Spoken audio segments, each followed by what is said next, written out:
بسم اللہ الرحمن الرحیم۔ السلام علیکم۔ میں ڈاکٹر تنویر انور خان آپ کے لیے اپنی 9494 نمبر کی کہانی لے کے آئی ہوں، اور یہ میری چھٹی کتاب شگون کے پھول سے ہے۔ اس کا نام ہے افق کے پار۔ میں اپنے ویورز کا شکریہ ادا کرنا چاہتی ہوں جو میرے چینل کو سبسکرائب کر رہے ہیں، لائک کر رہے ہیں، شیئر کر رہے ہیں۔ اب پلیز اگر آپ کو میرا چینل پسند آتا ہے تو بیل کے آئیکن کو دبا دیجیے تاکہ میں جیسے ہی کوئی نئی کہانی ڈالوں تو آپ کو فوراً بر وقت مل جائے۔ آئیے ہم اپنا افسانہ سنتے ہیں، افق کے پار۔ شام کے دھندلکوں میں دن کا اجالا چھپتا جا رہا تھا۔ دن بھر کی تھکا اور گرما دینے والی دھوپ غائب ہو کر اندھیرے بڑھا رہی تھی۔ دور افق پر مغرب کی طرف سورج کی شفق پھیلی ہوئی تھی اور حد نظر تک صرف اس زمین و آسمان کا ملاپ نظر آ رہا تھا جو حقیقت میں ناممکن ہے۔ سورج اور زمین کا ملاپ تو دو متضاد چیزیں ہیں جن میں ہزاروں میل کا فاصلہ ہے۔ کتنا ہنسی فریب دیتا ہے انسان اپنے آپ کو یہ سوچ کر کہ افق کے پار زمین و آسمان مل رہے ہیں۔ شاید یہ باتیں سائنسی دنیا تک ہی محدود ہوں، مگر دراصل حقیقت سے ان کا کوئی ذرہ برابر بھی تعلق نہیں ہوتا۔ یہ تو انسان کا حسین اور دلچسپ دھوکہ ہے۔ نگینہ نہ جانے یہ سب باتیں کب سے سوچ رہی تھی، شاید اس وقت سے جب سورج کی جو پہلی شعاعیں زمین کو منور کر رہی تھیں، اور اب جب کہ اندھیرا پھیل رہا تھا، تاریک اندھیرا، تو اسے ایسا لگ رہا تھا جیسے خود بھی ہزاروں اندھیروں میں گھری ہوئی ہے۔ بے اختیار اس کی نظر 14ویں کے زرد چاند پر پڑی۔ وہ مسکرا اٹھی اور آپ ہی آپ بولی، اس اندھیرے میں اگر یہ چاند روشن نہ ہوتا تو کیا ہوتا؟ یہ ننھے منھے سے ستارے اگر آسمان پر نہ جھلملاتے تو کیا تھا؟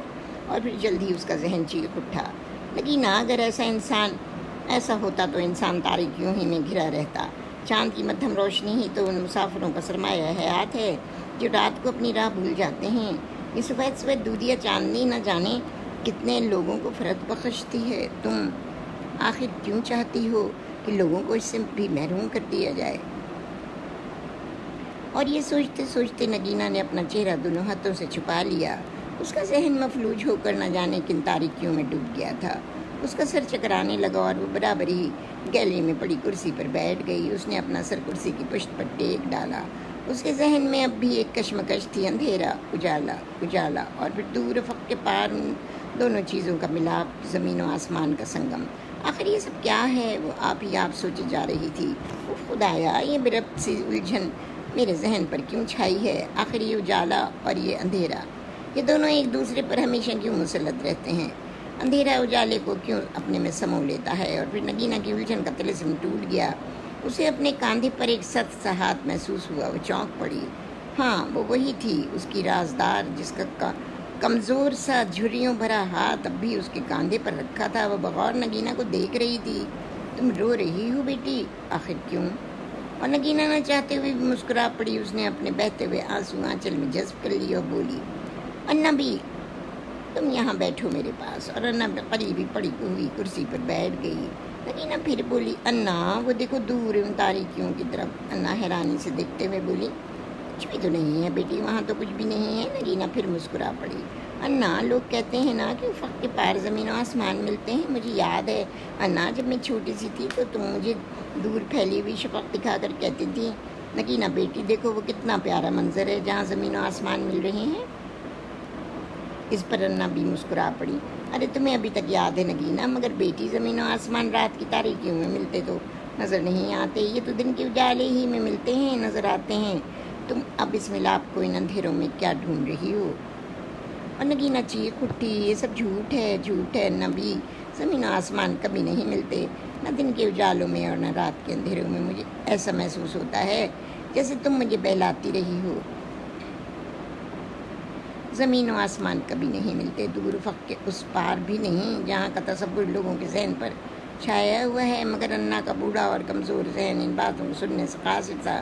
اس کی سمجھ میں ذرا سی بھی کوئی بات نہیں آ رہی تھی، لیکن اکثر اس سے ایسی ہی بے سروپا باتیں کرتی تھی، مگر اس کی بوڑھی زبان کسی بات کا جواب نہ دے پاتی تھی۔ وہ صرف کھوئی نظروں سے نگینہ کے چہرے کو تک رہی تھی۔ انا آخر یہ اندھیرا کیوں پھیل جاتا ہے؟ اجالے کہاں گم جاتے ہیں؟ بولو نا انا، تم بولتی کیوں نہیں ہو؟ تم کبھی بھی میری کسی بھی بات کا جواب نہیں دیتی ہو۔ میں کیا بولوں بیٹی، میری سمجھ میں تیری ایک بھی بات نہیں آتی ہے۔ میں کیا جانوں بیٹی کہ تو کیسی بے تکی باتیں کرتی ہے؟ نگینہ بولی، انا تم میری بات کبھی نہیں سمجھتی ہو، مگر آج انا میں ان اندھیروں اجالوں کے بارے میں سوچ رہی ہوں جن کی طرح انسان بھی اپنی زندگی کے دو پہلو رکھتا ہے۔ ایک تو ایسا ہی اندھیرا